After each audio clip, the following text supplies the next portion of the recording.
ତ ପିଲାମାନେ ଆମେ ଦେଖିଛୁ ଯେ ବୈଷୟିକ ଉନ୍ନତିରେ ଏତେ ଅଗ୍ରସର ହୋଇଯାଇଛୁ ଯେ ଆମେ ଆମର ପୂର୍ବବର୍ତ୍ତୀ ମାନବ ତାହା ସ୍ୱପ୍ନରେ ସୁଦ୍ଧା ଭାବିଥିଲେ କି ନାହିଁ ତାହା ଆମ ପାଇଁ ସନ୍ଦେହ। ପିଲାମାନେ ଆମେ ଯଦି ଦେଖିବା ଗୋଟେ ଏକ୍ଜାମ୍ପଲ୍ ନେଇଯିବା ଏରୋନଟିକ୍ସ ଏବଂ ଏ ଯେଉଁ ଏରୋସ୍ପେସ୍ ଇଞ୍ଜିନିୟରିଂ ବିଷୟରେ ଆମେ ଯେତେ ଆଡ଼ଭାନ୍ସ ହୋଇଯାଇଛୁ ପିଲାମାନେ ସେସବୁ ବିଷୟରେ ଆମର ପୂର୍ବବର୍ତ୍ତୀ ଯେଉଁ ଲୋକମାନେ ଥିଲେ ସେମାନେ ଭାବିଛନ୍ତି ନା କଳନା କରିଛନ୍ତି ନା ନାହିଁ ତାହା ଆମ ପାଇଁ ଗୋଟେ ସନ୍ଦେହର ବିଷୟ। କାହିଁକି ଆମେ ବର୍ତ୍ତମାନ ଏମିତି ଏକ ସିଚୁଏସନ୍ରେ ଅଛୁ ଯାଇକି ଆମେ ମଙ୍ଗଳ ଗ୍ରହରେ ମଧ୍ୟ ବାସ କରିବାର ଗୋଟେ କ'ଣ ପଳେଇ ଆସିଲାଣି, ଆମ ପାଖରେ ଗୋଟେ ଭାବନା ପଳେଇ ଆସିଲାଣି।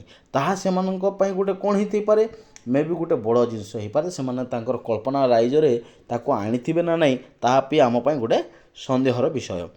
ଆମେମାନେ ଆଜି ଏହି ଜଡ଼ ବିଜ୍ଞାନ ବଳରେ ବିଭିନ୍ନ ଧାତୁ ଓ ଉପାଦାନ ବିଶୁଦ୍ଧ ଭାବରେ ଆହରଣ କରିପାରିଛୁ। ଏଇ ଯେଉଁ ଆମର ଜଡ଼ ବିଜ୍ଞାନ ବଳରେ ଆମେ ଧାତୁ ଉପଧାତୁ ଏଇସବୁ ବିଷୟରେ ମଧ୍ୟ କ'ଣ କରୁଛୁ ନା ଜ୍ଞାନଟା ପାଇପାରିଛୁ। ରେଳ ମଟର ଏଇସବୁ ବିଷୟରେ ଆମେ କ'ଣ କରୁଛୁ ନା ଅଧ୍ୟୟନ କରୁଛୁ। ଉଡ଼ାଜାହାଜ ବୁଡ଼ାଜାହାଜ ବେତାର ଯନ୍ତ୍ର ରେଡ଼ିଓ ଟେଲିଭିଜନ ଟେଲିଫୋନ୍ ପ୍ରଭୃତି ବିବିଧ ଉପକରଣରେ ବୈଷୟିକ ସୁଖ ସମୃଦ୍ଧି ସମ୍ପାଦନରେ ମଧ୍ୟ ଆମେ କ'ଣ କରୁଛୁ ନା ଯଥେଷ୍ଟ ସକ୍ଷମ ହୋଇପାରିଅଛୁ। ପିଲାମାନେ ଏଇ ଯେଉଁ ରେଳ ମଟର ଉଡ଼ାଜାହାଜ ବୁଡ଼ାଜାହାଜ ବେତାର ଯନ୍ତ୍ର ଏଇସବୁ ବିଷୟରେ କ'ଣ କରୁଛୁ, ଏଇ ଉପକରଣକୁ ଆମେ ବ୍ୟବହାର କରୁଛୁ ନୀତିଦିନିଆ ଜୀବନରେ ଏବଂ ଆମର ସୁଖ ସମୃଦ୍ଧିରେ ତାକୁ ସ୍ଥାନ ଦେଇଛୁ। ବିରାଟ ସାଗର ଆଜି ଆମ ପାଇଁ ଆଉ ଦୁର୍ଲଙ୍ଘ୍ୟ ହୋଇ ନାହିଁ କିମ୍ବା ଆମ ପାଇଁ ତୁଙ୍ଗ ହିମାଳୟ ଦୂରହ ହୋଇନାହିଁ। ଅର୍ଥାତ୍ ଏଠାରେ ଆମେ ଦେଖିବାକୁ ପାଇବା ଯେ ସାଗର ଆମ ପାଇଁ ଆଉ ଦୁର୍ଲଙ୍ଘ୍ୟ ଯୁକ୍ତ ହୋଇନାହିଁ। ଦୁର୍ଲଙ୍ଘ୍ୟ କହିଲେ କ'ଣ ନା ଯାହା ଲଙ୍ଘନ କରି ହେବ ନାହିଁ, ଯାହାକୁ ଆମେ ପହଁରି ପହଁରି ଯାଇପାରିବା ନାହିଁ କିମ୍ବା ତାକୁ ଅତିକ୍ରମ କରି ଯାଇପାରିବା ନାହିଁ। ଏବଂ ଯେଉଁ ଆମର ହିମାଳୟ ପର୍ବତ ଅଛି ତାହା ଆମ ପାଇଁ ଆଉ ଦୁରୂହ ହୋଇନାହିଁ। ଦୁରୂହ କହିଲେ କ'ଣ ନା କଷ୍ଟସାଧ୍ୟ। ଅର୍ଥାତ୍ ଏ ଯେଉଁ ହିମାଳୟ ଏବଂ ସାଗରଟା ଆମ ପାଇଁ ସହଜ ସାଧ୍ୟ ହୋଇଗଲାଣି। ଏସବୁରି ମୂଳରେ କାହାର ଅବଦାନ ବେଶୀ ନା ଜଡ଼ ବିଜ୍ଞାନର ଅବଦାନ ବେଶୀ ଓ ତାହାର ଚର୍ଚ୍ଚାର ଫଳ ମଧ୍ୟ ଆମ ପାଇଁ ବିଦ୍ୟମାନ।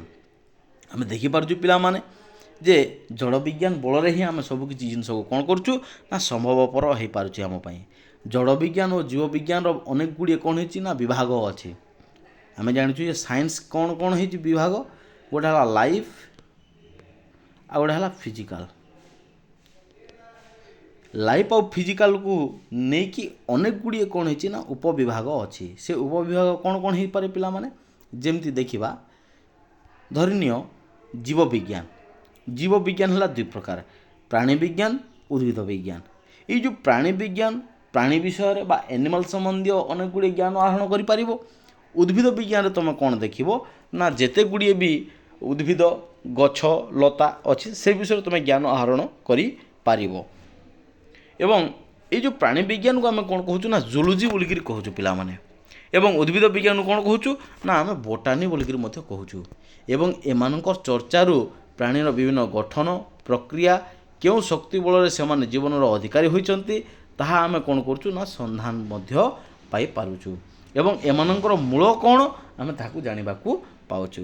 ବିଭିନ୍ନ ପ୍ରଣାଳୀ ବିଶ୍ଳେଷଣ ସଂଶ୍ଳେଷଣ ବଳରେ ଜୀବନ୍ତ ବସ୍ତୁର ବିଭିନ୍ନ ସମସ୍ୟା ନିରୂପିତ ହେବାର ଉଦ୍ଯୋଗ ଏଠାରେ ମଧ୍ୟ ଚାଲିଛି। ବିଭିନ୍ନ ପ୍ରକାର ସଂଶ୍ଳେଷଣ ବିଶ୍ଳେଷଣ ମଧ୍ୟ ଆମେ କ'ଣ କରୁଛୁ ନା ଜୀବନ୍ତ ବସ୍ତୁର ବିଭିନ୍ନ ସମସ୍ୟାକୁ ସମାଧାନ କରିବାରେ ସାହାଯ୍ୟ କରୁଛୁ।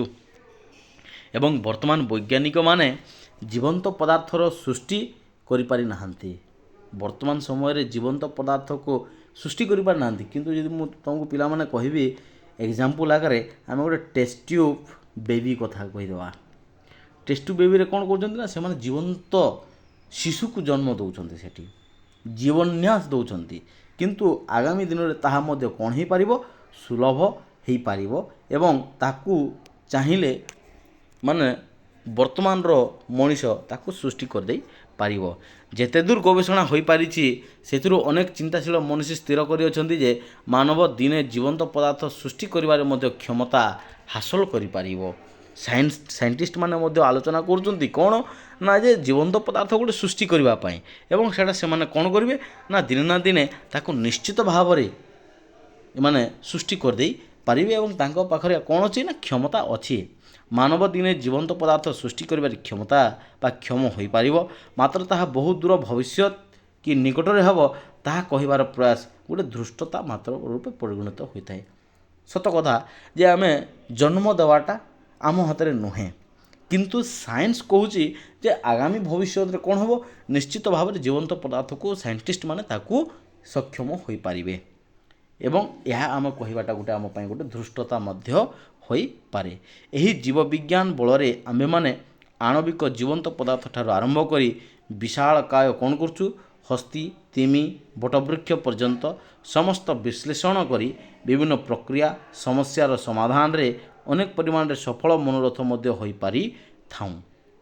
ଆମେ କ'ଣ କରୁଛୁ ନା ବିଶାଳକାୟ ଜୀବଠାରୁ ଆରମ୍ଭ କରିକିରି ସମସ୍ତ ଜିନିଷକୁ ଆମେ କ'ଣ କରୁଛୁ ନା ବିଶ୍ଳେଷଣ କରି ତାର ବିଭିନ୍ନ ପ୍ରକ୍ରିୟା ଓ ସମସ୍ୟା ସମାଧାନରେ ଅନେକ ପରିମାଣରେ ଆମେ କ'ଣ ହେଉଛୁ, ସଫଳ ମନୋରଥ ମଧ୍ୟ ହୋଇପାରୁଛୁ। ଏଠି ଆରମ୍ଭ କଲେ ହସ୍ତି ବା ହାତୀ, ତିମି, ବଟବୃକ୍ଷ ଠାରୁ ଆରମ୍ଭ କରି ସମସ୍ତ ଜୀବଜନ୍ତୁମାନଙ୍କୁ ଆମେ କ'ଣ କରୁଛୁ ନା ଆନାଲାଇସିସ୍ କରିପାରୁଛୁ, ବିଶ୍ଳେଷଣ କରିପାରୁଛୁ ଏବଂ ତାଙ୍କର ସମସ୍ୟାର ସମାଧାନ ମଧ୍ୟ ଆମେ କରିପାରୁଛୁ। ଜଡ଼ ଓ ଜୀବବିଜ୍ଞାନର ସମ୍ମିଶ୍ରଣ ଓ ସହଯୋଗିତାରୁ ଆମ୍ଭେମାନେ ଶରୀର ତତ୍ତ୍ୱ, ଆୟୁର୍ବେଦ ଯେଉଁଟାକି ଡାକ୍ତରୀ ବୋଲି କୁହାଯାଏ, ମନସ୍ତତ୍ତ୍ୱ, କୃଷି ବିଜ୍ଞାନ, ପୃଥିବୀ ତତ୍ତ୍ୱ, ଜ୍ୟୋତିଷ ପ୍ରଭୃତି ନାନାବିଧ ଶାସ୍ତ୍ର ବଳରେ ଆମ୍ଭେମାନେ କ'ଣ କରୁଛୁ ନା ଜ୍ଞାନର ସୀମା ବିସ୍ତୃତ କରିପାରିଥାଉଁ। ପିଲାମାନେ ଆମେ କ'ଣ କରୁଛୁ, ଜଡ଼ ଏବଂ ଜୀବର ସମ୍ମିଶ୍ରଣରେ ଏବଂ ସହଯୋଗରେ ଆମେ ସମସ୍ତ ପରିସୀମ ବ୍ୟକ୍ତିକୁ ପରିସୀମ ଜିନିଷକୁ ଆମେ କ'ଣ କରୁଛୁ ନା ସଫଳ ମନୋରଥ ମଧ୍ୟ କରିପାରୁଛୁ। କାହାର ଫଳରେ ନା ଜଡ଼ ଏବଂ ଜୀବ ବିଜ୍ଞାନ ବଳରେ।